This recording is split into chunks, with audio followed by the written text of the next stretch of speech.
దేవుడు ఎలాంటి లక్షణాలు ఉంటాయి, ఎక్కడ ఉంటాడు అని దేవుడు ఒక పుట్టుపూర్వతాన్ని కూడా మనము తెలుసుకుంటాం. రెండవ వారం మనం చూస్తే కనుక మనుషుని దేవుడు ఎందుకు కలుగజేశాడు, అసలు మనుషుని ఎందుకు కలుగజేసుకున్నాడు అసలు ఆయన అనుకుంటే కనుక ఆయనకి వారసులుగా ఉండడానికి ఆయన పోలిక చెప్పున మనం తయారు చేసాడని కొన్ని విషయాలు మనం నేర్చుకుంటాం. మనుషుని దేవుడు ఎందుకు కలుగ చేశాడు అసలు అని మనం నేర్చుకున్నాం కదా. ఎందుకు కలుగ చేసుకున్నాడు అంటే ఇప్పుడు ఈరోజు అయితే మనము ఇంకొక టాపిక్ ఏంటంటే దానికి అనుసంధానంగానే ఇది కూడా ఉంటుంది. ఇలా కొన్ని సిరీస్గా మనం నేర్చుకోకపోతే మనకి దేవునికి ఉద్దేశం అనేది మనకి అర్థం కాదన్నమాట. ఈరోజు మనము దేవుడు మనల్ని ఎలాంటి వానిగా చేశాడు. ఈరోజు టాపిక్ అంటే దేవుడు మనలను ఎలాంటి వానిగా చేశాడు అసలు అని ఈ విషయం కోసం మనం ధ్యానం చేద్దాం.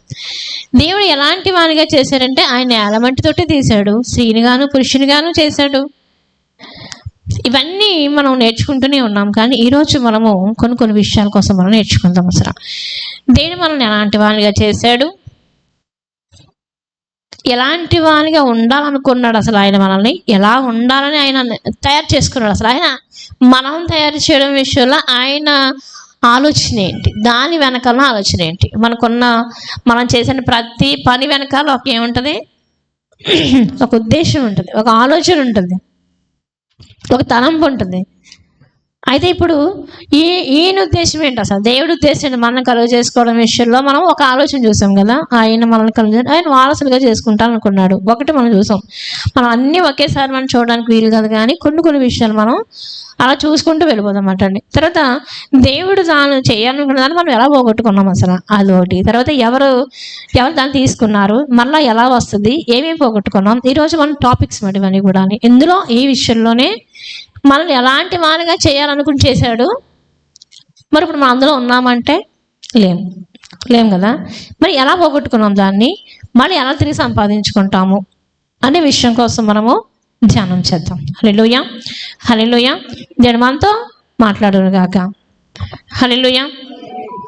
దేవుడు మనల్ని ఎలాంటి వానిగా తయారు చేశాడు, అసలు దేవుడు మనం ఎలాంటి వానిగా తయారు చేశాడని ఇవన్నీ మనం ఆది కాండంలోనే చూస్తాం. మనం ఫస్ట్ ఆఫ్ ఆల్ మనం చూసింది ఏంటంటే దేవుడి చేత మనం ఆశీర్వదించబడిన వారము. దేవుడి చేత మనం ఏంటండి, ఆశీర్వదించబడిన వారము. దేవుడి యొక్క చేతిలో దేవుడు కోరుకున్నది ఏంటంటే మనం ఆశీర్వాదంగా ఉండాలని దేవుడు మనల్ని ఏం చేశాడు, కోరుకున్నాడు. ఫస్ట్ ఆఫ్ ఆల్ ఆయన మనల్ని దీవించాడు, ఆశీర్వదించాడు. ఎలా అంటే ఆయన ఎలా అనుకున్నాడంటే మనం అన్నిటినీ, ఆకాశాన్ని, భూమిని, సముద్రాన్ని, చేపలని, పక్షుల్ని, కొండల్ని, గుట్టల్ని, లోయల్ని, సస్యముల్ని, అడవుల్ని, క్రూరమృగాల్ని అన్నిటినీ ఏం చేయమన్నాడంట, ఏలు అన్నాడంట, లోపరుచుకోమన్నాడంట. ఫస్ట్ 28 అధ్యాయం మనం చూస్తే కనుక థర్డ్ లైన్ చూస్తే కనుక మీరు వాటి అన్నిటినీ భూమిని నిండించండి, ఆశీర్వదించి నిండించండి. రెండవదిగా లోపరుచుకోండి. అన్నీ మీ చేతి కింద ఇచ్చేస్తున్నాను నేను, మీకు లోపరుచుకోండి అంటాడు. ఇంకోటి ఏంటంటే మీరు ఏలండి, ఏలుబాటు చెయ్యండి. తన కింద లైన్లో చూడండి ఒకసారి, లాస్ట్ లైన్లోని మీరు భూమి మీద ప్రతి జీవిని ఏలుడి. హెడ్ ఎవరు చెప్పండి, భూమి మీద ఉన్న వాటన్నిటికీ హెడ్ ఎవరు చెప్పండి, మనిషినే చేశాడు అనమాట. ఇలాంటి వానిగా చేశాడు, ఏలే వానిగా చేశాడు, ఆశీర్వదించబడిన వానిగా చేశాడు. తర్వాత దేవుడి చేత అన్నిటి లోపరుచుకోలేదు. అన్నీ మనం చెప్తే మాట వినాలంతే. ఏది వినాలి, సింహం ఏం చేయాలి, మన మాట వినాలి. ఎలుగుబంటి, చిరుతపుల్లు ఏం చేయాలి, మిడునాకులు ఏం చేయాలి చెప్పండి. ఇప్పుడు మనం దేని భయపడుతున్నాం, ఇవన్నీ అంటే మనకి భయం మాట అండి. అప్పటి దేవుడు సృష్టించిన సృష్టి విధానం అనేది చెప్తున్నాను నేను. దేవుడు మనల్ని ఎలాంటి వానిగా చేశాడు అసలు అంటే అన్ని మన సూర్యుడాని వాగు గిబియోన్లాగు, నువ్వు చంద్రుడాని అయాన్లో నువ్వు నిలబడంటే, ఒక వ్యక్తి చేసిన ప్రార్థన దేవుడు ఆపేడు అంటే అసలు ఎంత ఆశ్చర్యం మనకి. కానీ దేవుడు ఆ శక్తి మనకి ఇచ్చాడు, అసలు దేవుడు అది మనకి ఇచ్చాడు అసలు దేవుడు. కానీ దాన్ని ఏం చేసామంటే కనుక ఎలా పోగొట్టుకున్నామో ఇంకెన్ని విషయాలు మనకి ఇచ్చాడు అంటే కనుక దేవుడు మనకి మహిమని ఇచ్చాడు. అదే అధ్యాయం రెండో అధ్యాయంలో మనం చూస్తే కనుక 10వ వచనంలో మనం చూస్తే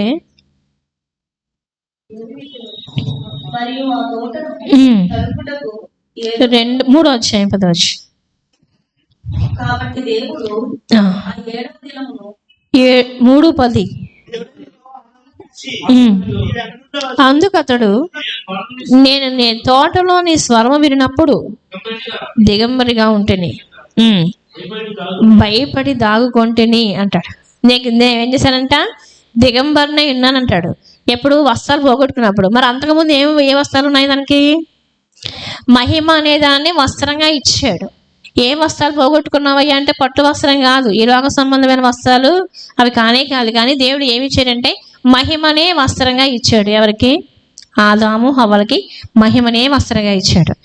ఇంకా ఏమున్నాయంటే కనుక ఆయన మహిమను వస్త్రంగా ఇచ్చాడు, వారసునిగా చేశాడు, ఏలేవానిగా చేశాడు, అధికారం ఇచ్చాడు, ఇంకా పరిశుద్ధునిగా చేశాడు, పాపము లేని వానిగా చేశాడు. ఇవన్నీ మనకు ఆ అధ్యాయంలో అవన్నీ పోగొట్టుకున్నటువంటి మానవుడిని ఇక్కడ మనం చూస్తున్నాం. పతనమైన మానవుడిని మనం 3వ అధ్యాయంలో మనం చూస్తున్నాం.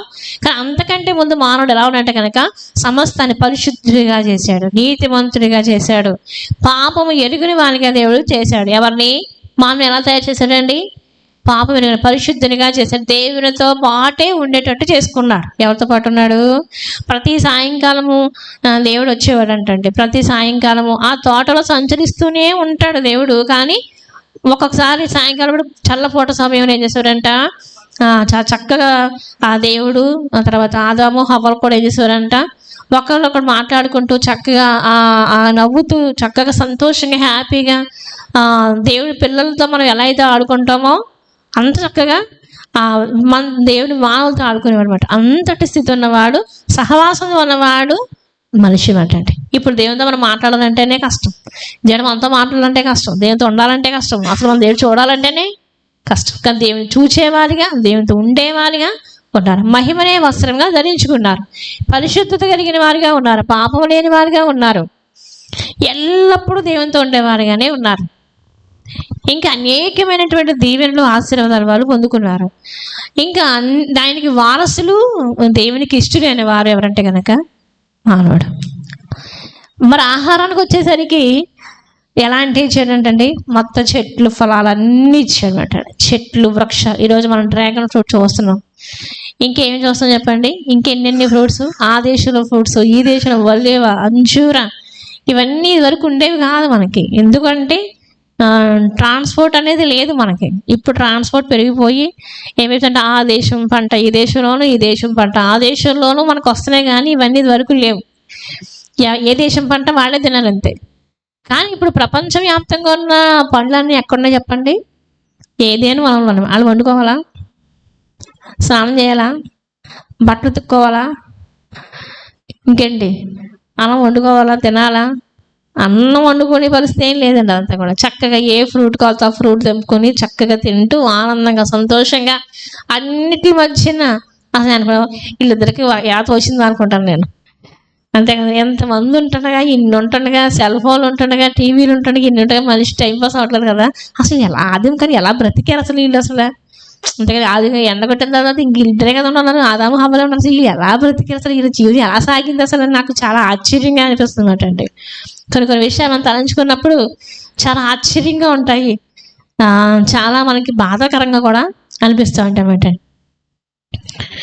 ఆహారానికి కొదువు లేదు, ఆనందానికి కొదువు ఉందంటే చక్కగా ఆనందం, సంతోషం, ఒక జాయ్ అనేది మన హృదయంలో ఉంది. ఏమని చెప్పండి? జాయ్, సంతోషం. సంతోషం వేరు, ఆనందం వేరు. ఆనందాన్ని ఇస్తుంది. సంతోషం అనేది వేరు. మనకు మేలు కలిగినప్పుడే సంతోషిస్తాం. సంతోషం అనేది ఎప్పుడు చెప్పండి ఉంటుంది? కొంతసేపు నాకు బాగుంది, కొంతసేపు వస్తుంది, కొంతసేపు బాగుంది. ఆనందాన్ని వెంటనే ఉంటుంది. కొత్త బట్టలు వేసుకుని ఎలా ఉంటుంది? చాలా బాగుంటుంది. ఎక్కడికైనా ఫంక్షన్కి వెళ్తే ఎలా ఉంటుంది? చాలా బాగుంటుంది. తర్వాత నుంచి ఏమంటాయి? మన కష్టాలన్నీ గుర్తొచ్చేస్తాయి, మన బాధలన్నీ గుర్తొచ్చేస్తాయి, మనకు అన్ని టెన్షన్స్ అన్నీ గుర్తొచ్చేస్తాయి. అందుకని సంతోషం అనేది వేరు, ఆనందం అనేది వేరు. ఆనందము మన హృదయంలో నుండి వస్తుంది. ఎలా చెప్పండి? ఏమున్నా ఏం లేకపోయినా, ఏం తిన్నా ఏం తినకపోయినా, ఎవరు మనతో ఉన్నా ఎవరు లేకపోయినా మనకి ఏమంటే చెప్పండి? ఆనందం అని. ఆనందాన్ని వాళ్ళు అనుభవించారు. ఎవరు ఇచ్చారంటే ఆనందాన్ని?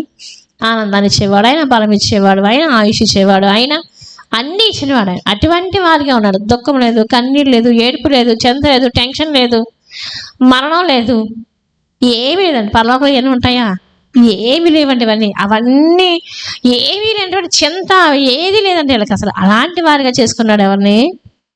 మానవుని ఎలాంటి వారిగా చేశాడు దేవుడు చెప్పండి? అలాంటి వారిగా చేసుకున్నాడు. అదే కనుక ఈరోజు మనకు ఉందనుకోండి, మనం అన్ని నొప్పి పెట్టాడు అంటాం. ఏమంటే చెప్పండి, అన్ని భాగాలు ఇచ్చేసినప్పుడు ఏ నొప్పుకోనికి ఏమని ఏమంటా చెప్పండి అంటామనమా? అంతే కదండి. కానీ ఇప్పుడు ఏంటి, ఇప్పుడు ఇవన్నిటినీ పోగొట్టుకున్నారు ఎవరంటే ఆదాము హవ్వలు పోగొట్టుకున్నారు అన్నమాట అండి. ఇప్పుడు జీవితం వేరు, దేవుడు తాను నిర్ణయించుకుని మనిషి వెనక ఉన్నటువంటి ఆలోచన వేరు. భూమిని నిండించండి అన్నాడు, అప్పుడు ఉండేటటువంటి సందర్భం వేరు. మానవులు పుట్టే రీతి ఇప్పటికీ అనుకుంటున్నాం మనము. ఇప్పుడు మానవుడు జన్మించే రీతిని చూసి మనం అనుకుంటున్నావా? నరుడు నేను నరుడు జనన విధము చూడగా నాకు ఎలా ఉంటుందంటండి, భయమును ఆశ్చర్యం. ఇప్పుడే ఆశ్చర్యంగా ఉంటే మరి అక్కడ పరలోక రాజ్యంలో అసలు ఎలా నిండిస్తారు అనే కదండి. అంతే కదండి, అక్కడ ఎలా నిండిస్తారు అసలు వీళ్ళని అంటే కనుక దేవుడే మానవుడు ఎలా తయారు చేసుకున్నాడో అలాగే ఇంకొక ప్రాసెస్ అక్కడ ఉండేమో. అంతే, భూమిని నిండించాలంటే ఎలా నిండిస్తారు వీళ్ళు? కాబట్టి దేవుడే దానికి ఒక ప్రాసెస్ అనేది ఉంచాడు. మనకి ఏంటంటే దేవుడు 2 ఆప్షన్స్ ఇస్తారు. ఇప్పుడు కూడా 2-3 ఆప్షన్స్ ఉంటాయి. నువ్వు ఇచ్చేస్తావా, అది చేస్తావా, అది చేస్తావా. మనం ఏం చేస్తాం, మల్టిపుల్ చాయిస్ ఇస్తాం కదండి. మనకి ఒక క్వశ్చన్కి ఆన్సర్ వేస్తాం చెప్పండి, మల్టిపుల్ చాయిస్ ఇస్తారు. ఎన్ని చాయిస్ ఇస్తారు చెప్పండి? ఎన్ని ఇస్తారు? 4 ఇస్తారు. ఎక్కువ 4 ఇస్తారు కదా. మనకు కూడా మల్టిపుల్ చాయిస్ ఇస్తారు అన్నమాట. అంటే మల్టిపుల్ చాయిస్ మనకి ఇచ్చాడు ఆయన. ఒక ఆప్షన్ ఇచ్చాడు అన్నమాట అండి. నువ్వు ఇక్కడ లేకపోతే అక్కడ ఉంటావు, అక్కడితే ఇక్కడ ఉంటావు, అంతే. మనం 1,00,000 పొందకపోతే ఎక్కడ ఉంటాం? నరకంలో ఉంటాం. 1,00,000 పొందితే ఎక్కడ ఉంటాం? దేవుడి రాజ్యంలో ఉంటాం. ఇక్కడ గుళ్ళో లేకపోతే ఎక్కడ ఉంటాం? బయట ఉంటాం. బయట కూడా లేకపోతే ఎక్కడ ఇంకో చోట ఎక్కడ ఉంటాం.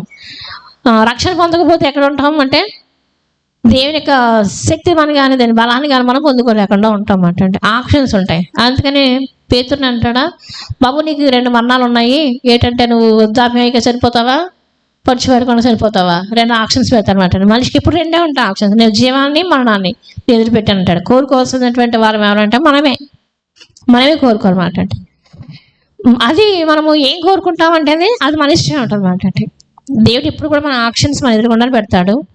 దాన్ని మనం ఏం చేసుకుంటే కనుక మనం కోరుకోలేదు ఉంటుంది అన్నమాట. అంటే నెక్స్ట్ ఏంటంటే ఆదాము హవ్వలు సౌందర్యంగా ఉండేవారు అన్నమాట. అంటే ఎలా ఉండేవారు చెప్పండి? మంచి అందం, సౌందర్యం. దేవుడు ఎంత సౌందర్యం! బహు సౌందర్య సియోనులో స్తుతి సింహాసనాసీనుడా, బహు సౌందర్య సియోనులో స్తుతి సింహాసనాసీనుడా. హల్లెలూయా. సియోనే సౌందర్యంగా ఉంటుంది, ఆయన ప్రజలు కూడా ఇంకా సౌందర్యంగా ఉంటారు. అంటే ఇప్పుడు మనం ఇవన్నీ మనకు మళ్ళీ వస్తాయి. మళ్ళీ కూడా ఇవాళ నేను ఎన్ని చెప్పాను ఇప్పుడు అవన్నీ మళ్ళీ రిటర్న్ మళ్ళీ వస్తాయి మేడం. ఇవన్నీ కూడా సౌందర్యం, తేజస్సు కలిగిన వారు. ఒకటి ఏంటంటే మహిమ కలిగిన వారు, తేజస్సు కలిగిన వారు. తేజస్సు వేరు, దాన్ని గ్లో అంటారు. దాన్ని ఏమంటారు చెప్పండి? ఆ గ్లో వేరు.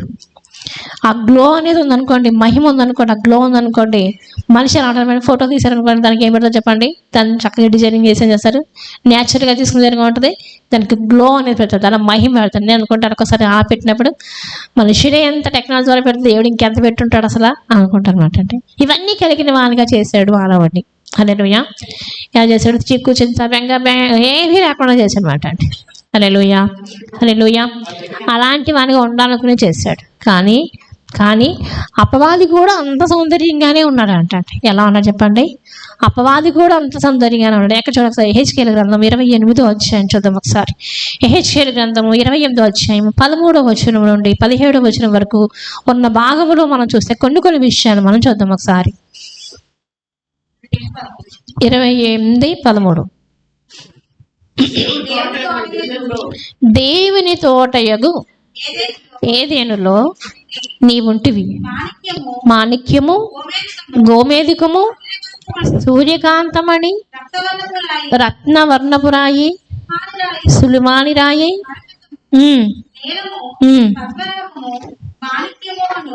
మైక్రో చదువు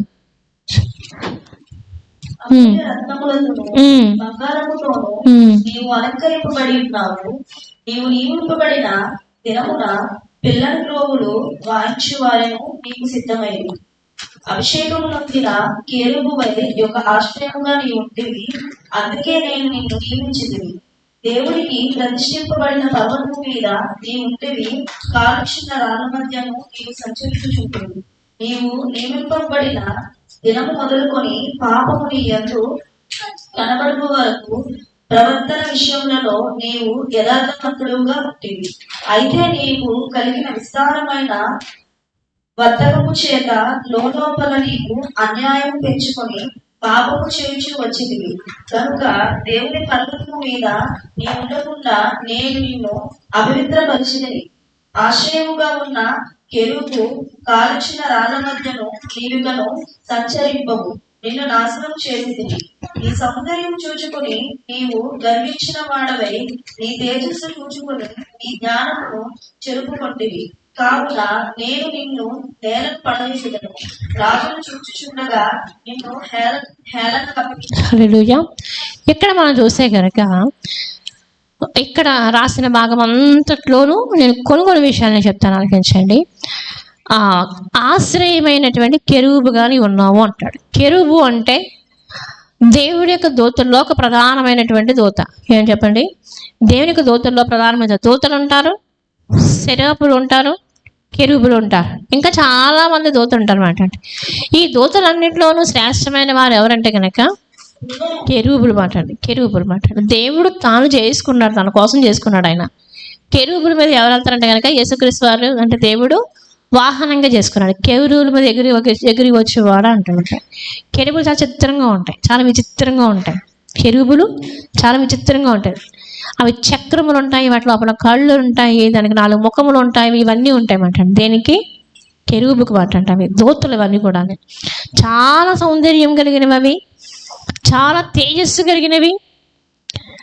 దేవుడికి ఏ తేజస్సు ఉందో అదే తేజస్సు దూతలకు ఉంటుంది. లేకపోతే దేవుని ఎదుట ఎవరో నిలవలేమంటే. దేవుని ఎదుట మనం నిలబెట్టుకోవాలంటే అంత పరిశుద్ధత, అంత నీతి, అంత సౌందర్యం, అంత ప్రభావం, అంత మహిమ అన్నీ ఇచ్చి దేవుడు ఏం చేస్తాడు కనుక తన ఎదురు నిలబెట్టుకుంటాడు. అలాగనే మనం చూసాం దేవదూతల యుగం, మనం చూసాము మానవ యుగాన్ని మనం చూసాం. రెండింటికి టాలీ చేసుకుంటేనే కానీ ఈ లోక పరిస్థితి మనకి అర్థం కాదు. దానితో ముడిపడిందే ఇది కూడా మనకి. మళ్ళీ మనం చివరికి చేరేది కూడా ఎక్కడికి? అసలు మన మానవ జీవితం అనేది పయనం లేని జీవితం కాదు, మనకి గమ్యం లేని బ్రతుకులు కావు మనవి. ఎలా పుట్టాము, పెరిగాము, ఏదో ముసలాళ్ళు ఏమో చచ్చిపోయాము అనుకున్నది ఏం కాదు. అది ఏం కానే కాదు. అది మానవ జీవితం ఒక అర్థం అంటూ ఉంది, పరమార్థం అంటూ ఉంది. దాన్ని తెలుసుకోవడానికే మానవులు ఎందుకు కలుగు చేసిన దేవుడు అని తెలుసుకోవడానికే ఈ యొక్క వాక్య భాగాలన్నీ కూడా. హల్లెలూయా. మనం ఎందుకు అంటే కనుక ఏముందండి, ఏమీ లేదండి అంటాం మనం, అంతే కదండి. అన్నీ ఉంటే నాతో వెళ్ళి అనుకుంటాం, ఏమీ లేకపోతే అసలు ఏముందండి అసలు. కానీ అలా చేయలేదు మనల్ని. అసలైనంత పోగొట్టేసుకున్నాం మనం. ఈ సౌందర్యం, ఈ ఆస్తి, ఈ అంతస్తులు, ఈ పలుకుబడి, ఈ హోదా కానీ కాదు. ఆయన ఇచ్చివ్వలసింది చాలా పెద్దది మాట్లాడుతుంది. ఆయుష్ కానీ, ఆరోగ్యం కానీ, సంతోషం కానీ, జాయ్ కానీ, ఆహారం కానీ, ఆయన హెచ్చించే విధానం కానీ చాలా గొప్పగా ఉంటుంది అన్నమాట. ఒక మనిషిని ఈ లోకంలో హెచ్చిస్తేనే అంత గొప్పగా అనుకుంటామే. రాత్రికాల సమయం మనం సొలొమోను మహారాజు యొక్క ఔన్నత్యాన్ని కోసం మనం చూసుకున్నాం అన్నమాట. అంటే సొలొమోను యొక్క ఔన్నత్యాన్ని మనం అసలు ఎన్ని చెప్పుకున్నా తరగవమో చెప్పాలంటే కనుక. అలాంటి కొంచెమే కానీ అతను చేసినటువంటి మహాత్కార్యములు మనం చూస్తే కనుక చాలా చాలా గొప్ప గొప్ప కార్యాలు చేశారన్నమాట. అండి అతను కట్టించినటువంటి యాకీను, బోయజు అనే 2 స్తంభాలు ఉంటాయి. దేవుని మందిరానికి 2 స్తంభాలు అంటే ఎదుట పెట్టాడనమాట. అంటే ఆ మందిరం యొక్క పోర్ట్కోల్ అని అంటారన్నమాట. కానీ ఆ మందిరం యొక్క స్తంభాలు ఎంత ఉన్నాయో తెలుసా మీకు? 18 మూరల నిడివి అంటే వెడల్పు. రౌండ్ అప్ చేస్తాం కదా దాన్ని, మరి రౌండ్ అప్లో చేసాడో పలక కట్టాడు తెలియదు, కానీ మొత్తానికి ఆ యొక్క స్తంభం యొక్క నిడివి ఎంత ఉందో చెప్పండి? 18 మూరల వెడల్పు అన్నమాట. అంటే 18 మూరల వెడల్పు ఉన్న స్తంభం అంటే ఎంత ఉందో చెప్పండి? మూర అంటే అడుగున్నర ఉంటుంది. అడుగున్నారంటే 27 అడుగుల పొడవు వెడల్పుతున్న దానికి ఇంకా ఎన్ని చదరపు అడుగులో మనకు తెలియదు, కానీ అంతటి స్తంభాన్ని బంగారం వ్యక్తులతో చేయించారనమాట. అంటే 2 స్తంభాలు చేయించారు. దానికి బోయజు, యాకీను అని పేర్లు పెట్టాడు దానికి. అంతటి ఔన్నత్యం కలిగిన వాడు సొలొమోను అనమాట. సొలొమోను జ్ఞానాన్ని కానీ, అతని యొక్క సౌందర్యాన్ని కానీ, అతని రాజ్య ప్రభావాన్ని కానీ చూసిన వాళ్ళు ముగ్ధులు అవ్వకుండా ఉండలేరు, మెచ్చుకోకుండా ఉండలేరు. పొగడకుండా ఉండలేరు. వచ్చి నమస్కరింపకుండా ఉండలేరు. మన ఈ మందిరంలో ఎవరైనా వచ్చారనుకోండి, వెంటనే వచ్చి మోకరిస్తారు ఇక్కడ. హల్లెలూయా. ఎవరన్నా కానీ విశ్వాసులే కానీ దైవ సేవకులే కానీ వచ్చారంటే, అంటే మన ఆరాధన జరిగిన సమయాల్లో కాకుండా ఒట్టి సమయాల్లో కానీ ఇక్కడికి వచ్చారనుకోండి, ఖచ్చితంగా ఇక్కడ మోకాళ్ళు వేసి వెళ్తారు. మళ్ళీ ఆవిడ బియ్యం కోసం వచ్చింది. నేను పైన ఉన్నాను, పైకి వస్తుంది ఆవిడ. వచ్చిన వెంటనే ఏం చేసింది, ఆ బియ్యం తట్టు అక్కడ పెట్టేసి వాళ్ళు వస్తారు కదా, పెట్టేసి అక్కడ చేస్తుంటే వచ్చి మోకరించి, నువ్వు కూడా చేసుకుని ప్రార్థన చేసుకో. ఎవరు వచ్చేసరి ఏం చేస్తారు, ఇక్కడికి వచ్చి ఖచ్చితంగా మోకరించుకుని వెళ్తారు అన్నమాట. హల్లెలూయా. అలాంటి సొలొమోనుకి దేవాలయం దగ్గర ఎవరు సాగిలు పడకుండా ఉంటారు చెప్పండి అసలు? అలాంటి మహిమతో ఒక స్తంభం కోసం చెప్పాను నేను. ఆ మందిరం అంతా బంగారంతో కట్టాడు, దేవదారం నాణంతో కట్టాడు, 7 సంవత్సరాలు కట్టాడు ఆ మందిరాన్ని. ఆ మహిమని మనం అంతగా, ఆ యొక్క జ్ఞానానికి మనం ముగ్ధులైపోతున్నాం కదా. సొలొమోనుకి ఆ తెలివి ఏంటి, ఆ జ్ఞానం ఏంటి, అసలు ఇంత కట్టానికి ఎలా తెలుసు అసలు అని అంటే కనుక, నువ్వు కట్టించలేవు దావీదు, నా మందిరం నువ్వు కట్టేది నీకు చేత కాదు అన్నాడు. అంతే, నేను కట్టించుకుంటాను, నీకు మాని చేత నేను కట్టించుకుంటాను, నేను నువ్వు పక్క చెప్పుకోనమాట. కానీ సమకూర్చాడు అంతే. అంతటి ఘనతను మనం చూసామే.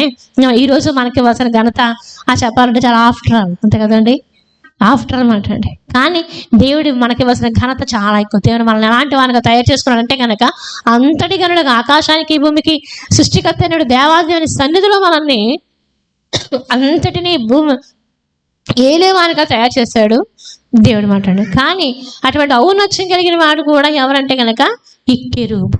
హల్లెలూయా.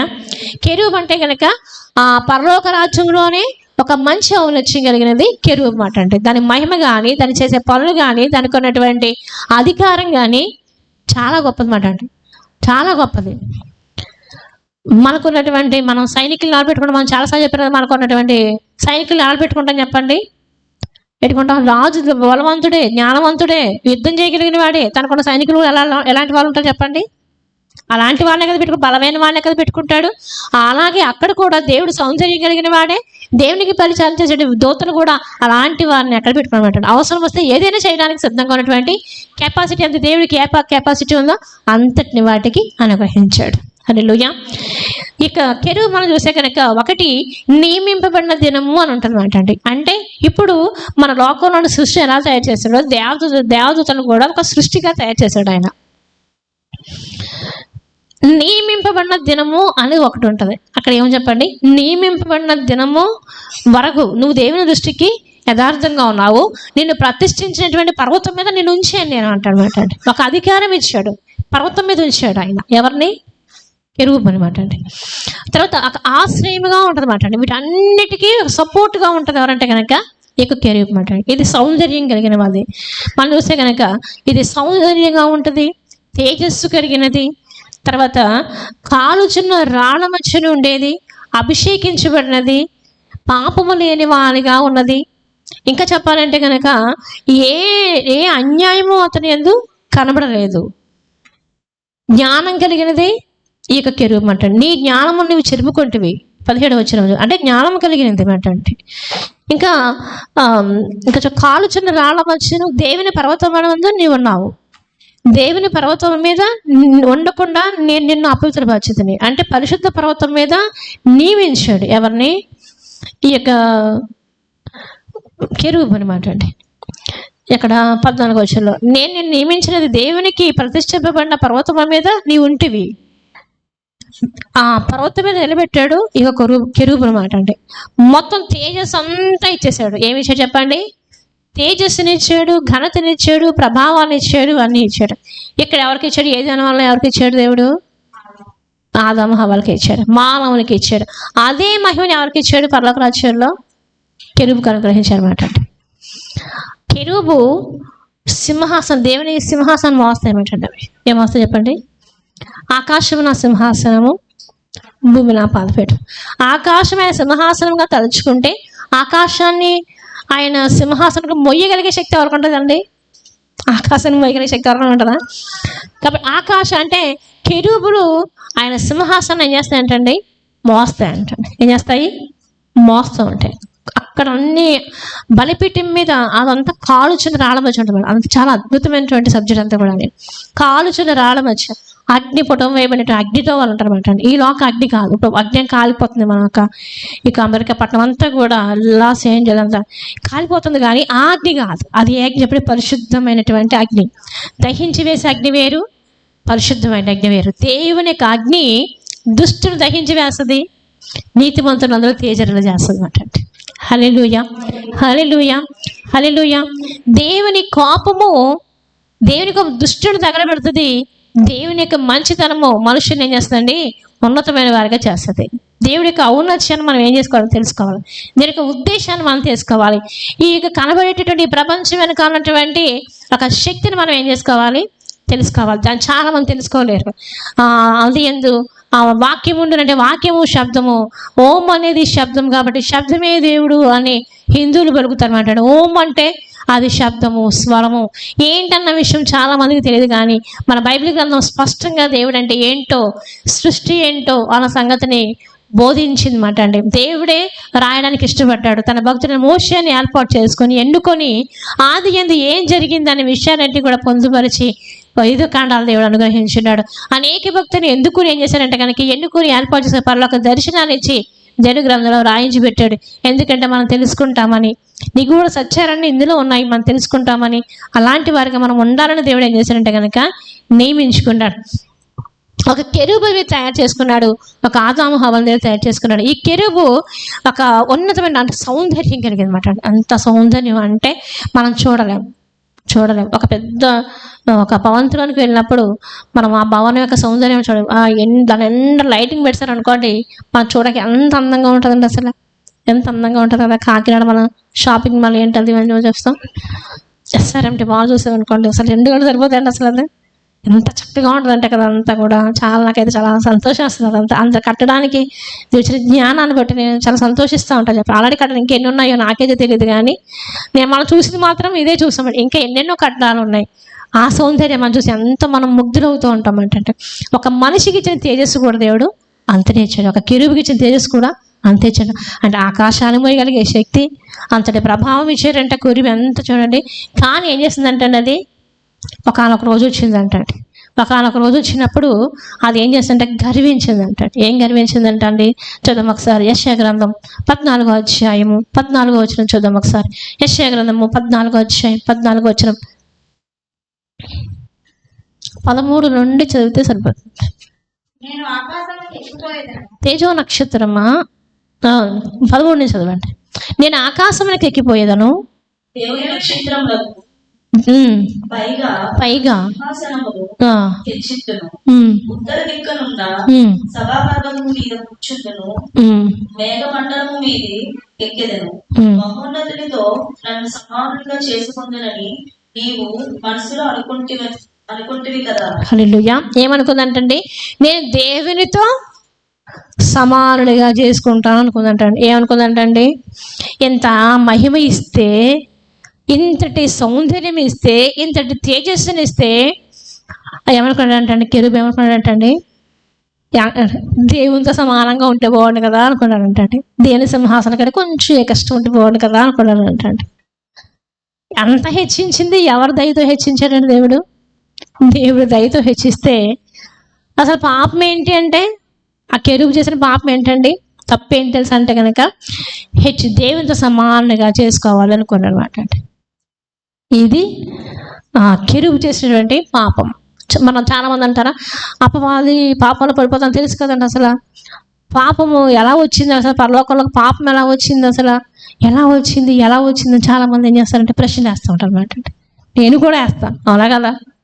అందరూ ఏడు మాటకే కానీ మనమే కూడా ప్రశ్నించుకుంటాం. అసలు పరలోకంలో అంత పరిశుద్ధ స్థలంలో అసలు ఈ ఆలోచన ఎలా వచ్చిందంటారు, అసలు ఈ కెరూబుకి ఎలా వచ్చిందంటారు అసలు. అంటే నాకు అసలు ఆ ఆలోచన రాకపోతే ఎంత బాగుంది అసలు. అంటే అవునా కదా. ఒక్క ఆలోచన మనం ఏం చేస్తారు అండి, అతలా కొత్తలు చేసి పడుతుంది. ఒక్క ఆలోచన మనం ఏం చేసి చెప్పండి, అతలా కొత్తలు చేసి పడుతుంది అంటే ఒక్క సౌందర్యాన్ని సంపాదించుకోవడానికి ఈరోజు మనిషి ఎన్ని పాటలు పడుతున్నారండి, అవునా కదా. అందంగా ఉండడానికి ఎన్ని పాటలు పడుతున్నారండి, ఎన్ని బ్యూటీ పార్లర్కి వెళ్తున్నారండి, ఎన్ని చేస్తున్నారు చెప్పండి అసలు. వస్తుందా అంటే అది ఎంతవరకు వస్తుంది, కొంచెం వరకు వస్తుంది, కానీ పరిపూర్ణమైన సౌందర్యం రావాలంటే రాని లేదన్నమాట. దేవుడు చాలా మన సౌందర్యవంతుడిగా చేశాడు, మంచివారిగా చేశాడు, శ్రేష్ఠుడిగా చేశాడు, ఉన్నతులుగా చేశాడు దేవుడు. కెరూబును కూడా అలాగే చేస్తే అనుకుందంట, ఏమనుకుందంటండి, మహోన్నతుని సమానంగా చేసుకుంది కదా అనుకుందంటండి, నా సింహాసనాన్ని కొంచెం హెచ్చించుకుంది కదా అనుకుందంటండి, దేవుని నక్షత్రములకు పైగా నా సింహాసనమును హెచ్చింతురు కదా అనుకుందంటండి. ఇది తప్ప అంటే నేను ఒక విషయం చెప్తాను, ఆలకించండి. దేవుడు అపవాదిని ఈ భావం కలుగుతుందా అని అంటే కనుక దేవుడు ఒకటి ఇస్తారన్నమాట. అంటే మన బిడ్డల్ని మనం ఏం చేస్తామంటే కనుక మనకంటే ఉన్నతులుగా చేయడానికి ఇష్టపడతాం మనం, అవునా కదా, ఉన్నతులుగా చేయడానికి ఇష్టపడతాం. కానీ కెరూబుకి ఇచ్చినటువంటి ఆదికి ఇది ఏంటంటే కనుక అన్ని గుణాలు ఇచ్చాడు. ఏం చేశాడు, బలాన్ని ఇచ్చాడు, శక్తిని ఇచ్చాడు, ఆదికి ఎదురిచ్చాడు, అన్నీ ఇచ్చాడు, బలాన్ని ఇచ్చాడు. దానికి ఉన్నటువంటి కెపాసిటీ అనేది చాలా పెద్ద కెపాసిటీ అంటే మనము ప్రకటన గ్రంథంలో చూస్తాం. ఏం చూస్తాం, ప్రకటన కొన్ని దూతలు వస్తూ ఉంటారు. అక్కడ కొంతమంది దూతలని అక్కడి నుంచి పంపించడంలో మనం చూస్తాం. మనం ఆల్రెడీ ప్రకటన గ్రంథం ధ్యానం చేసినప్పుడు అంతటి ఒక దూత కనబడను అని చూస్తాం మనం, అంతే కదా. అంతటి ఒక దూత కనబడను, ఏదో ముద్రలు విప్పాను, పాత్రలు విప్పాను అని చూసుకుంటూనే కొన్ని పెద్ద పెద్ద కార్యాలు చేసేటటువంటి దూతను కూడా మనం చూస్తాం అన్నమాట. అండి పాతాళం అగాధము తెరవడం అనేది, అంతే కదండి. ఇవన్నీ ఎవరు చేస్తారు చెప్పండి, దూతలు చేస్తారు. తర్వాత పెద్ద సంఖ్యలు తీసుకుని వచ్చి తర్వాత అపవాదిని బంధించేటటువంటి దూతలు కూడా అక్కడ ఉండడం అనేది మనం చూస్తాం అన్నమాట. అండి అయితే మనం దూత అనేది ఒక పెద్ద హిస్టరీ, ఇదంతా కూడా ఒక హిస్టరీ మనదంతా కూడా. అది తెలుసుకుంటేనే కానీ ఈ లోకం యొక్క చరిత్ర వరకు అర్థం కాదన్నమాట. అంటే మనం చూసే మానవాళ్ళని చూస్తే కనుక దీని వెనక ఉన్న దేవతలే కాదు, దీనికి ఉన్న శక్తే కాదు, అపవాదే కాదు, అక్కడి నుంచి వచ్చినవి ఇవన్నీ కూడా ఈ లోక సంబంధమైనవి కాదు. అంటే దేవుడు మా సాతాను ఎప్పుడు ఉన్నాడంటే మనకంటే ముందే ఉన్నాడు, అర్థమవుతుందా, మనకంటే ముందే ఉన్నాడు. అందుకని మనకంటే సృష్టికి ముందే లూసిఫర్ గర్వించి ఏం చేశాడంటే కనుక నేను ఒక విషయం చెప్తాను. మరి అపవాదిని అసలు ఎందుకు తయారు చేయాలండి, అసలు అపవాది విరోధం తెలుసు కదా అని అంటారు. మన ఇంట్లో కరెంట్ ఉందండి, కరెంట్ మనకంటే శక్తివంతమైందా, శక్తి లేదా? అగ్ని ఉంది, గ్యాస్ ఉంది, ఇవన్నీ మనకంటే శక్తివంతమైనవా, శక్తి లేనివా, అవునా కదా. అవన్నీ కూడా మన కంట్రోల్లో ఉంటాయి. ఎలా ఉంటే చెప్పండి, మన కంట్రోల్. కానీ లేకుండా చేసేస్తే మనకి ఏమవుతుంది, మనకి సౌకర్యాలనే ఉండదు. ఒక చాకు ఉందనుకోండి, ఒక బ్లేడ్ ఉందనుకోండి, ఒక అగ్ని ఉందనుకోండి, ఒక సుత్తి ఉందనుకోండి, లేకపోతే కనుక ఇంకేమైనా సరే హానికరమైనవి మన ఇంట్లో ఎన్నో ఉంటాయి. హానికరమైనవి కానీ మనం దేనికి ఉపయోగించుకుంటాం, హాని చేసుకోవడానికి ఉపయోగించుకుంటామా, దేనికి ఉపయోగించుకుంటాం చెప్పండి, మన అవసరానికి ఉపయోగించుకుంటాం. దేవుడు కూడా అలాగే చేసుకున్నాడు, కెరూబును అంతటి శక్తినిచ్చి వాడుకున్నాడు. గర్వం అనేది కూడా మనిషికి ఉండాలి, ఖచ్చితంగా ఉండాలండి. దీనికి ఎవరు ఉండకూడదు. అంతే గర్వం అనేది చాలా. ఇప్పుడు సింహం పిల్ల ఎలా ఉంటుంది చెప్పండి, సింహం పిల్ల పిల్లి ఎలా ఉంటుందా, ఎలా ఉంటుంది, సింహం అంటే సింహంలాగే ఉండాలి, గర్వంగానే ఉండాలి, మనం సౌందర్యంగానే ఉండాలి, సరే రిచ్గానే ఉండాలి. మనం కూడా దేవుని బిడ్డలు మనం ఎలా ఉండాలి చెప్పండి, తగ్గించుకునే ఉండక్కర్లేదండి. మన దేవుని రారాజు బిడ్డలం కాదు, మనం ఎలా ఉండాలి, రారాజు బిడ్డలాగానే మనం ఉండాలన్నమాట. ఆదివారం మనం ఎలా రావాలి చెప్పండి, ఫంక్షన్కి వెళ్ళేటంతకంటే ఎక్కువ రావాలి మనం. హల్లెలూయా. దేవుడి గుడి కంటే అంటూ పోయి చేరేసుకొని చెంగేసుకుని కాదండి. ఎలా చెప్పండి, మంచి చీరలు కట్టుకుని నా రాజు సన్నిధికి వెళ్తున్నాను, నేను నా దేవుని సన్నిధికి వెళ్తున్నాను అని ఎలా రావాలి చెప్పండి. ఇది దేవుడి ఇల్లు, ఇది ఎవరి ఇల్లు, దేవుడి ఇల్లు. మనం పిలిస్తే ఎక్కడికి వెళ్తున్నాం, ఫంక్షన్కి మనుషుల దగ్గరికి వెళ్తున్నాం. మనుషులు పిలిచిన దానికి అంత సౌందర్యంగా మనం డెకరేషన్ చేసుకుని వెళ్తే మా దేవుని ఇంటికి ఎలా రావాలి చెప్పండి, ఎలా రావాలి చెప్పండి. అందుకే చెప్తాను, ఆదివారం మనం ఏం చేయాలి చెప్పండి, మనకున్న దాంట్లో శ్రేష్టమైనది చేసుకునేవాళ్ళమాట. అంటే మనకు కొత్త చీరలు తీసుకుంటే ఫంక్షన్ కాదు కట్టుకునేది, ఎక్కడ కట్టుకోవాలి చెప్పండి, సన్నిధి కట్టుకోవాలన్నమాట. నేనైతే మాత్రం ఫస్ట్ దేవుని సన్నిధిలో కట్టుకుంటానండి. నేను కొత్త చీరలు అవి అందరూ ఇస్తూ ఉంటారు అన్నమాట. దాన్ని ఏం చేస్తాను నేను, దేవుని యొక్క మందిరంలో బలిపీఠం నుంచి వాక్యం చెప్పాలి, ఆ చీర కట్టుకుని ఏం చేయాలి. అప్పుడు ఒక్కొక్క అంటారు సిస్టర్ గారండి అని పిలుస్తుంటారు, ఒక్కొక్కసారి థ్యాంక్స్ అండి అని ఒక్కొక్కసారి మెసేజ్ పెడుతుంటారు అనమాట. అంటే హల్లెలూయా, హల్లెలూయా. ఎలా ఉండాలి చెప్పండి, మనము రారాజు సన్నిధిలో దేవుడు ఇచ్చింది అండి, దేవునికి ఉపయోగిస్తే తప్ప చెప్పండి. అసలు దేవుని సన్నిధికి ఏమో దిగాలుగా వస్తామా, అన్ని ఇంట్లో పెట్టుకుని బంగారాలు, వజ్రాలు, వైడూర్యాలు అన్ని ఇంట్లో వేసుకుని ఏమీ లేనట్టు వస్తుంది దేవుని సన్నిధికి, అంతే కదండి. ఎలా చెప్పండి, శుభ్రంగా దేవుని సన్నిధికి సౌందర్యంగా రావాలి. హల్లెలూయా. సంతోషంగా రావాలి, ఆనందంగా రావాలి, ఉత్సాహంగా రావాలి. హల్లెలూయా, హల్లెలూయా. అలాంటి వారిగా రావాలి మనకి. మనం ఎవరు చెప్పండి, ఆయన అలాంటి వాళ్ళు తయారు చేసుకున్నాడు. మనకి ఎంత తయారు అలాంటి వాళ్ళు కాము, కానీ కొంచెం అన్నా ఏదో, అంతే కదండి. చక్కగా మనం ఏం చేయాలంటే రెడీ అయ్యి మనం దేవుని సన్నిధికి రావాలన్నమాట. అంటే సంతోషం, ఆనందం నా దేవుని సన్నిధికి. ఇదివరకు అయితే మేము మంచి చీర కట్టుకోవాలనుకోండి, కొత్త చీర కట్టుకోవాలనుకోండి, అలా పెట్టి చూసి ఎప్పుడు ఏ ఫంక్షన్ తగ్గుతుందా అని చూసి వాళ్ళు మేమైతే అది ఎవరు అంత ఎక్కువ జరిగే ఏం కాదు. ఇప్పుడంటే చీటికి మటుకి ఫంక్షన్కి ఇదివరకు అలా ఉండేవి కాదండి. 2 నెలలకో 3 నెలలకో 4 నెలలకో 6 నెలలకో సంవత్సరం కూడా ఒకటి తగిలిది కాదు చెప్పాలంటే కనుక. అప్పుడు దాకా అలా పెట్టి కూర్చునేవాళ్ళు అనమాట. ఎప్పుడు వస్తుందా ఫంక్షన్ అని చూసేవాళ్ళు అనమాట. ఎప్పుడైనా రోజుకో ఒక ఫంక్షన్ అనుకోని చెప్పాలంటే కనుక అలా చూసేవాళ్ళు. ఇవరకైతే మాత్రం ఎప్పుడు బయటికి వెళ్ళాలి, ఎప్పుడు రెడీ అయ్యి బయటికి వెళ్ళాలి అనుకునే వాళ్ళం. కానీ దేవుడు ఈ విషయానికి అప్పుడు తెలిస్తే ప్రతి ఆదివారం ఒక కొత్త చీర కట్టుకుందేమో చెప్పాలంటే. కానీ దేవుని సన్నిధికి వెళ్ళాలంటే అందరూ చూసి ఏటమ్మా ఏంటి సినిమాటర్లు ఏంటి అంటారేమో అని చెప్పేసి ఏం చేస్తాం చెప్పండి, అందరూ ఆడ చీరలు కట్టుకుంటే మనం మంచి డ్రెస్సులు వేసుకుంటే బాగోదు కదా మరి. అంతే కదా. దేవుని నమ్ముకున్న వాళ్ళందరూ ఎలాంటి వాళ్ళు వస్తారు చెప్పండి, ఎలాంటి వాళ్ళు వస్తారు, ఏమీ లేని వాళ్ళు, అంతే కదండి. గత మన వాళ్ళు వస్తారు అనుకుంటాం, అంతే కదండి. కానీ కాదండి, అందరినీ దేవుడు ఉన్నతలుగానే చేశాడు. హల్లెలూయా. ఇచ్చాపురంలో చర్చ్ ఉంటుందండి. ఇచ్చాపురంలో చాలా పెద్ద చర్చ్ ఉంటుంది. ఆ పైన 3 సిలువలు పెట్టారు చర్చ్ పైన. అది ఒక్కొక్క సిలువ 1 లక్ష రూపాయలు. ఎంత? ఒక్కొక్క సిలువ 1 లక్ష రూపాయలు మాట. అంటే 3 లక్షలు ఆ సిలువకి అయిపోయాయి. అంటే కొన్ని కోట్ల రూపాయలు పెట్టి ఆ మందిరం కట్టించారు. ఆ మందిరం ఎలా ఉంటుంది సార్, నేను వెళ్ళాను ఆ మందిరానికి. అంతే వెనకాల అందరూ కూడా రిచ్ ఫ్యామిలీస్ మాట. రిచ్ ఫ్యామిలీస్ మాట. ఎదరు అందరూ కూడా ఈ ముక్కులో నెత్తి ఇక్కడ కొప్పు పెట్టుకునే వాళ్ళు అందరూ కూడా. నాకు నిజంగా ఆశ్చర్యం వేసింది. ఒక బ్యాచ్ అంతా ఎదరంతా ఉంటారు అనమాట. వెనకాల బ్యాచ్ అంతా ఎవరంటే రిచ్ ఫ్యామిలీస్. వాళ్ళు ఇంకా అలా సౌందర్యానికి కానీ వాళ్ళ అందానికి కానీ వాళ్ళ చదువుకున్న చీరలకు కానీ డ్రెస్సులకు కానీ వాళ్ళ సెంట్లు పూసుకున్న సెంట్లకు కానీ నాకు నిజంగా చాలా ఆశ్చర్యం వేస్తుంది అంటే. అసలు నేను అలా చూసాను, అలా చూసేసరికి అసలు అది ఇలా మ్యాచింగ్ ఎంత అసలు ఏంటి అనుకున్నాను అయితే మాత్రం.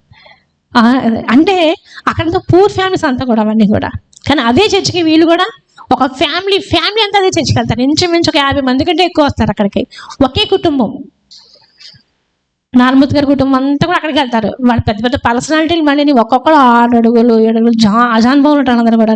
వాళ్ళు పెద్ద పెద్ద షారాయిలు వేసుకొని వాళ్ళందరూ బైబిల్ చేతి పట్టుకుని నడుచుకుంటూ వస్తారు అందరూ కూడా.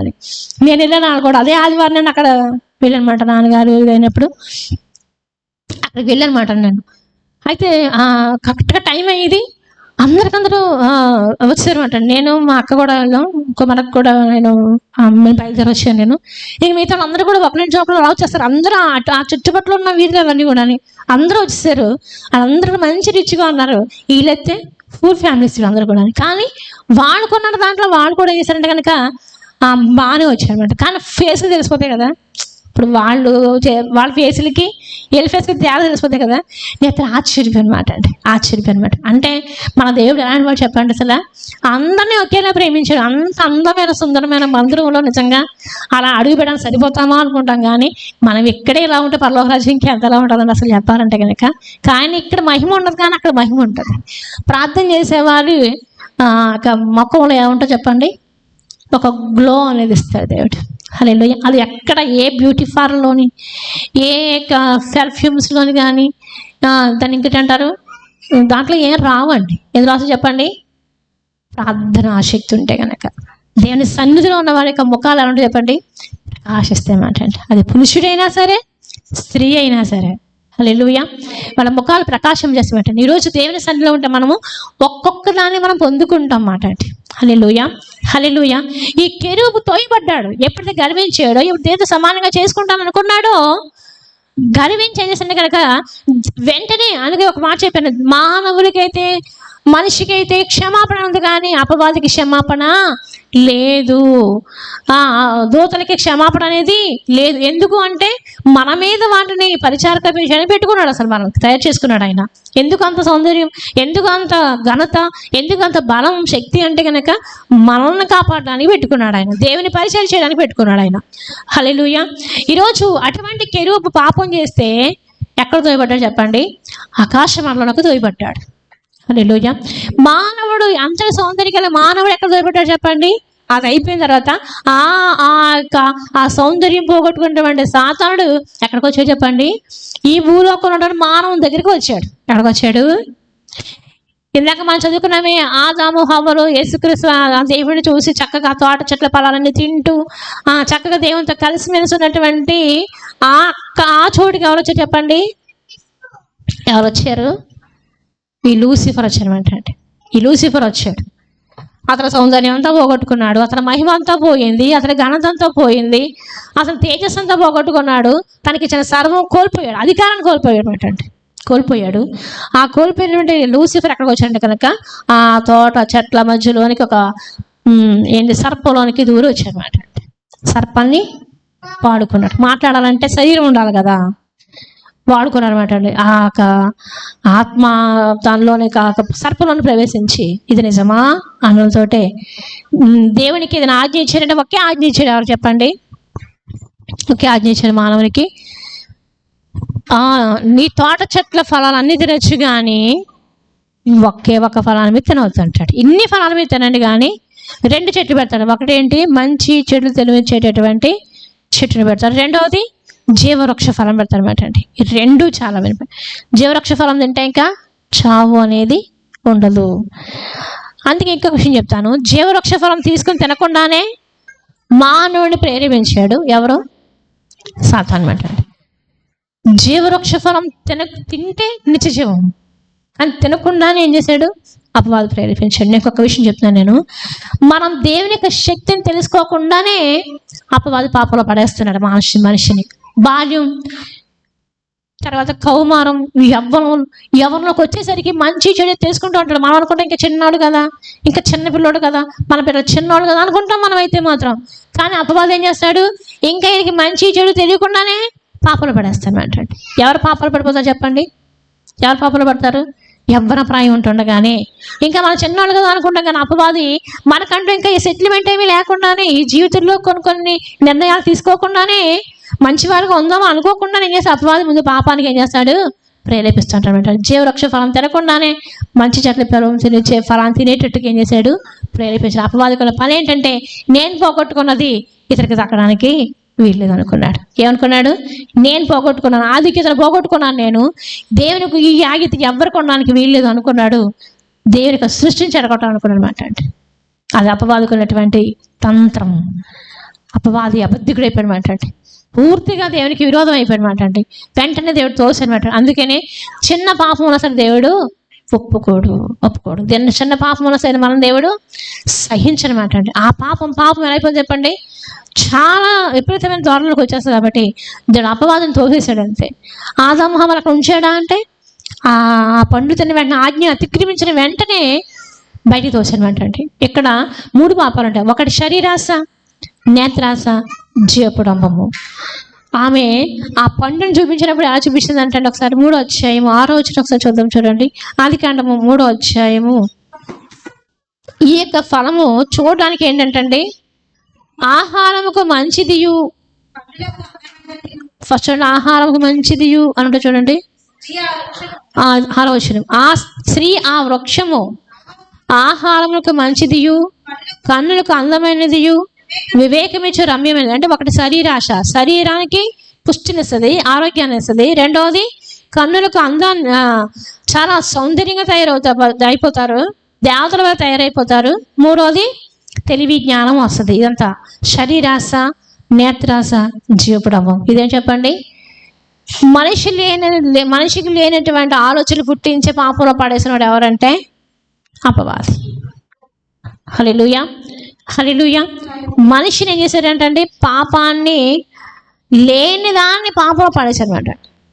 చాలామంది మంచి పిల్లలు ఉంటారు, కానీ కొంతమంది ఏం చేస్తారు? వాళ్ళని పాపంలోనికి చెడిపోయింది కాకుండా తాను చెడ్డ కూతంట ఏం చేస్తంట వనాన్ని అంతటి చెడకూడదు అంటాడు. అలాగే సాతాను కూడా దేవుడు చేసిన మొట్టమొదటి మానవుని పట్టుకున్నాడు, మొట్టమొదటి స్త్రీని పట్టుకున్నాడు, తనతో మొత్తం స్పాయిల్ చేసి పడేశాడు అనమాట. ఇచ్చిన అధికారం అంతటిని అక్కడ అధికారాన్ని పోగొట్టుకుని ఇక్కడ అధికారాన్ని ఎవరు సంపాదించుకున్నారు?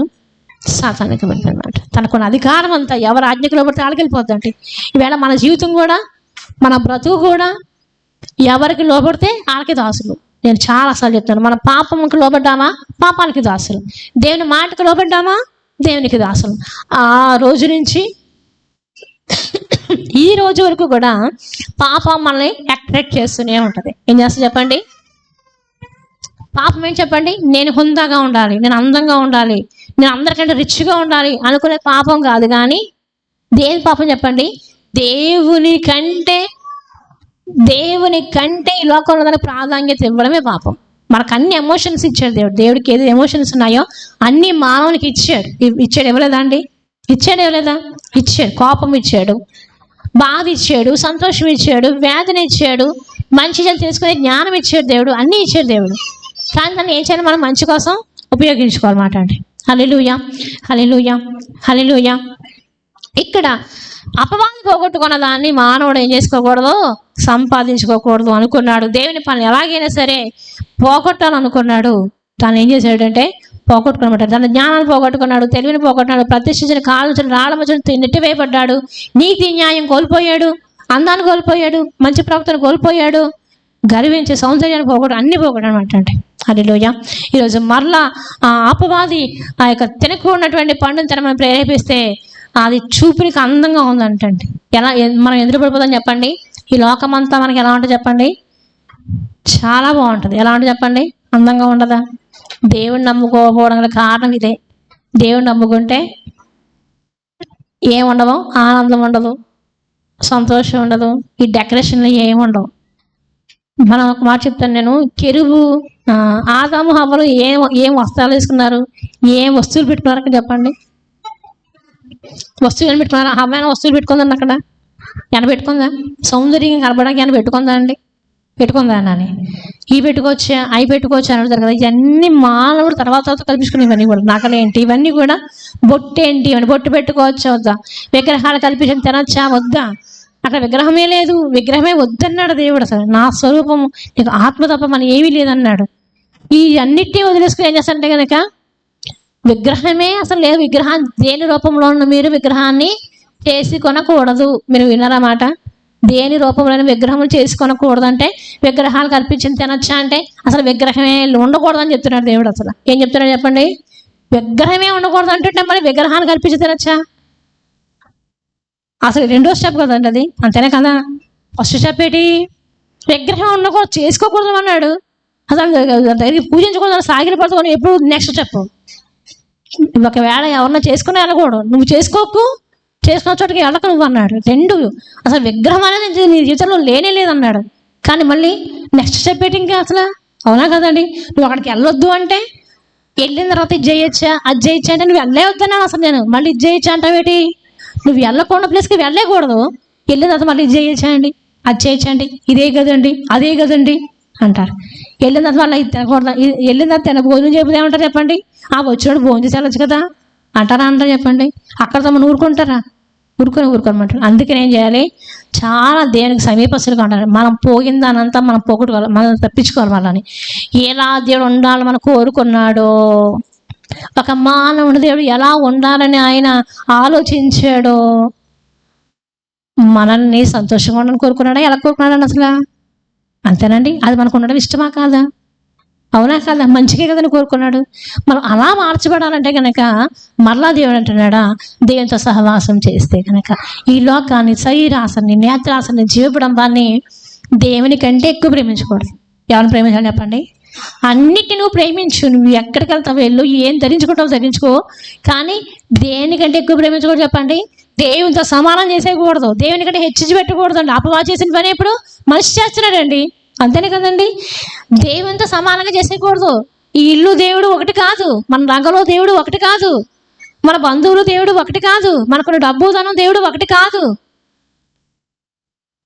ఇవాళ దేవుని కంటే ప్రాధాన్యత దేనికి ఇస్తున్నామో దాని మనం తను హెచ్చుగా పెట్టినట్టేనాక అపవాది చేసిన పని ఈరోజు మనం చేస్తున్నాం. కాబట్టి దేవుని దృష్టికి విరోధులం అయిపోతున్నాం.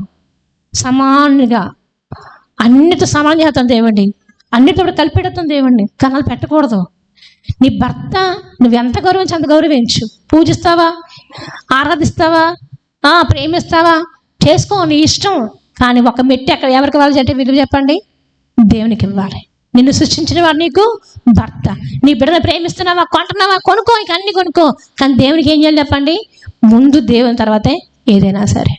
దేవునితో సమానం చేయకూడదు. అపవాది చేసిన తప్పే చెప్పండి. సమానంగా అన్ని మనం దేవునికి ఇంకా కొంత తగ్గించేస్తాం తప్ప కానీ ఇంకా దేవునికి సమానంగా మనం చేయలేము. మనం చేయడానికి ఏం చేయాలి? ప్రయాసపడాలి. హల్లెలూయా. దేవునితో మనం నిన్ను దేనితో సాటి చేస్తానయ్యా అంటాడు భక్తుడు. నిన్ను దేనితో సమానం చేస్తానయ్యా, దేనితో సమానం చేస్తాను నేను అంటాడు. మనం దేవునికి ఉన్న ప్రాధాన్యతను ఎంతవరకు ఇస్తున్నా మన సంగతి మనం ఆలోచించుకోవాలి. ఆ రోజు సాతాను చేసిన తప్పు, ఆజ్ఞ అతిక్రమించిన అవ్వాహాసం చేసిన పోగొట్టుకున్న మహిమను పోగొట్టుకున్నారు. ఈవేళ అనుభవిస్తున్న శాపాలు మనం ఉన్నాం. ఎక్కడన్నా చెప్పండి? ఆ శాపాన్ని అనుభవిస్తున్నాం. మరలా దేవుడు ఇవ్వడానికి ప్రయాసపడుతూనే ఉన్నాడు. దేవుడు మరలా ఇవ్వడానికి ఫోన్లను వదిలేశాడా? మరలా ఎలా సంపాదించుకొని ఆలోచిస్తున్నాడు. కానీ ఆ రోజు చేసిన తప్పులు ఈరోజు మనము చేయకుండా ఉంటే కనుక ఖచ్చితంగా మరలా అదే స్థితిలోనికి దేవుడు తీసుకెళ్ళడానికి దేవుడు సిద్ధంగా ఉన్నాడు. హల్లెలూయా. ఒప్పుకుందామా? దేవుని చెప్పండి తొండకి ఒప్పుకుందామా? హల్లెలూయా. మళ్ళీ దేవుడు ఏ రూపాన్ని అయితే మనం ఎలా ఉండాలని కోరుకున్నాడో అటువంటిదిగా ఉండడానికి ప్రయాసపడదామా? కొంచెం కష్టం అనుభవించాలి, కొంచెం శ్రమ అనుభవించాలి, కొంచెం మనం ఏం చేయాలి? సాక్రిఫైస్ చేయగలుగుంటారు. అందుకే తాత్కాలికమైనటువంటి ఈ లోకంలోనికి కొన్నాడు మరణం అనేది దేవుడే ఇచ్చాడు. ఈ మరణం లేకపోతే ఇంకెక్కడే ఉంటాం, ఇంకా పాపం అన్నిట్లో కొట్టుబెట్లాడుతూ ఉంటాం అన్నమాట.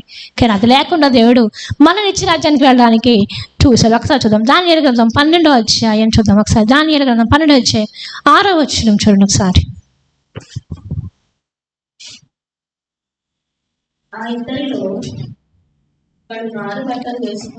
దానియేలు గ్రంథం 12వ అధ్యాయం 6వ వచనం. 13:6 చూడండి. చివరి అధ్యాయం 12:3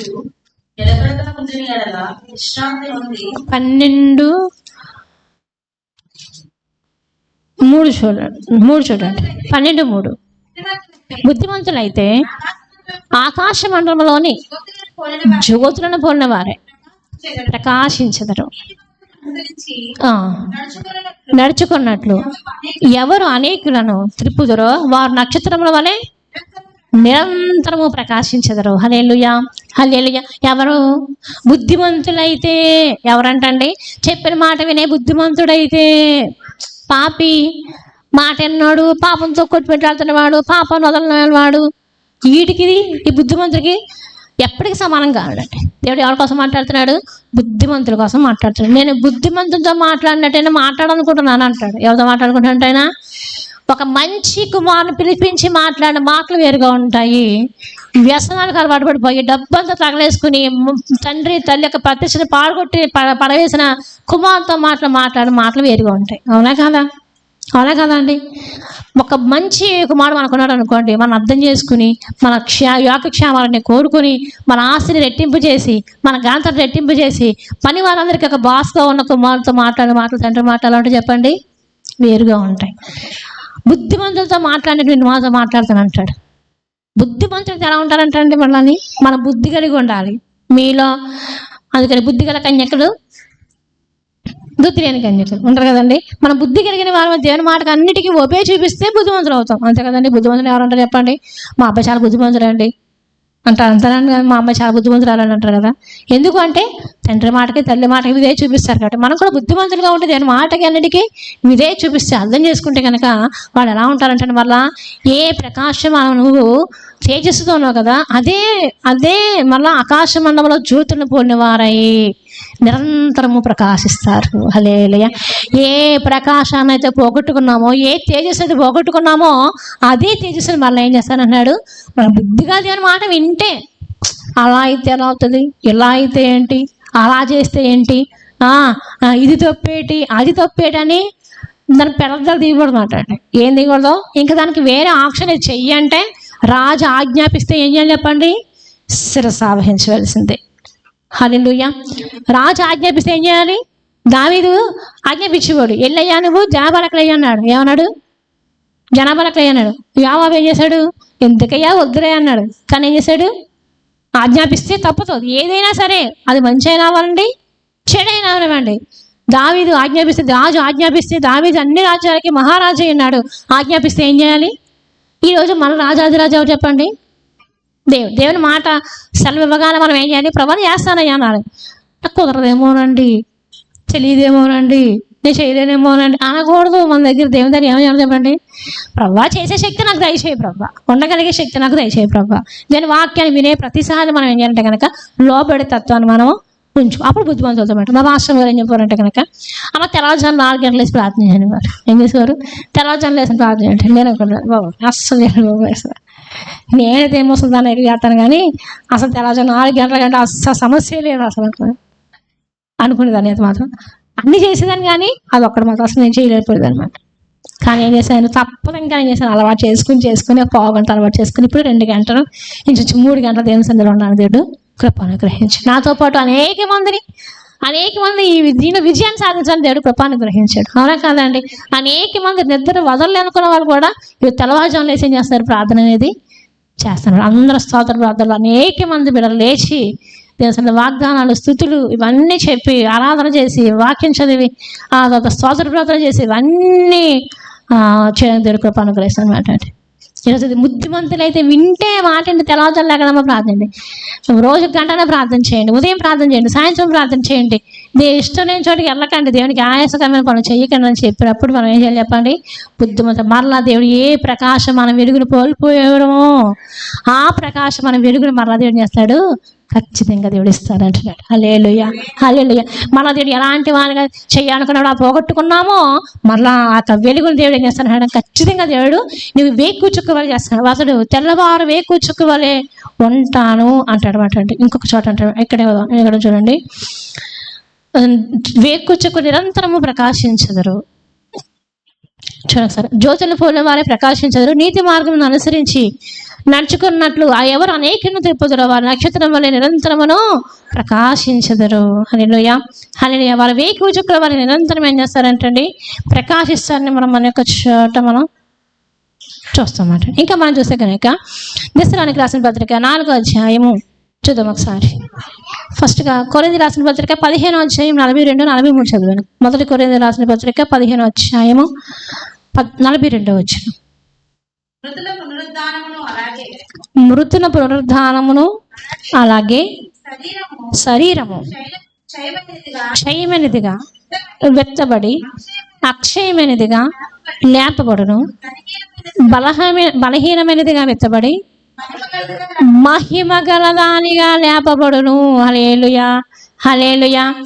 ఏ మహిమనైతే ఏ దేవుని మనలో ఇచ్చి ఉన్నాడో అదే మహిమ దేవుడు మళ్ళా ఇవ్వబోతున్నాడు. హల్లెలూయా, హల్లెలూయా, హల్లెలూయా. ఇక్కడ అన్ని చూస్తాం, ఆ సౌందర్యం కానీ, ఆ మహిమని కానీ, ఆ తేజస్సుని కానీ, ఆ ఏలే స్వభావాన్ని కానీ మరలా రిపీట్ మరలా తెడిస్తానంటున్నాడు అంటే. హల్లెలూయా, హల్లెలూయా, హల్లెలూయా, హల్లెలూయా, హల్లెలూయా. ఒక ఛాన్స్ పోయింది, రెండో ఛాన్స్ అనేది మనకి వచ్చింది. దీని కూడా పోగొట్టుకుంటే నిత్య నరకము తప్పదన్నమాట అంటే. హల్లెలూయా. అది ఆ రోజు యేసయ్యా ఉగ్రత రోజు, అది ఆ రోజు యేసయ్యా ఉగ్రత రోజు,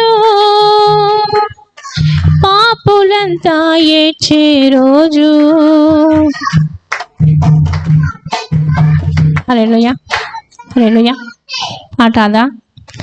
ఆ పాట చాలా మంచిది, చదువుకోండి. భయం, వణుకు, దడ పుట్టించేటటువంటి పాట అది. రోజుకోసారి సరే పాడుకోండి. ఆ ఉగ్రతన ముందు మనము అస్సలు నిలవలేమాట అంటే. ఇక్కడ దేవుడు పోయిన సౌందర్యాన్ని ఇస్తానన్నాడు, ప్రకాశం మనం వెలుగునిస్తానన్నాడు, ఆ మహిమని ఇస్తానన్నాడు. ఇంకా మనం చూసే కనుక ప్రకటన గ్రంథం దెస్సలోనికి రాసిన పత్రిక 4వ అధ్యాయం 17, 18 వచనం చూడండి. మొదటి దెస్సలోనికి రాసిన పత్రిక 17, 18. ఆ మీదట సజీవులమై నిలిచియుండు మనము వారితో కూడా ఏకముగా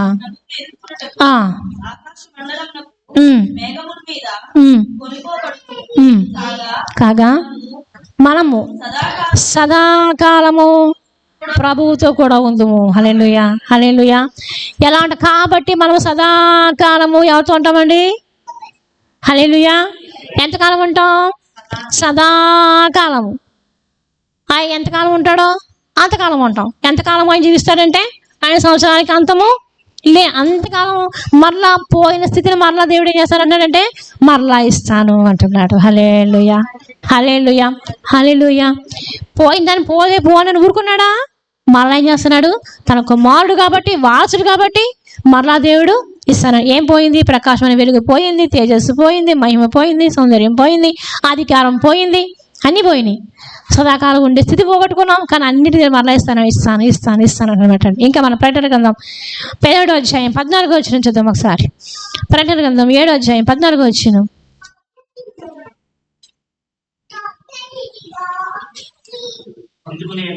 అందుకు నేను అయ్యా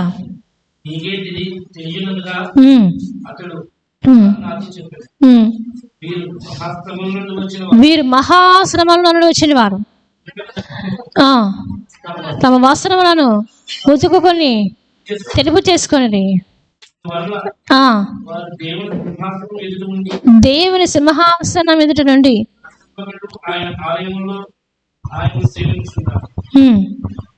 ఎన్నో వచ్చిన చదువుతున్నాం.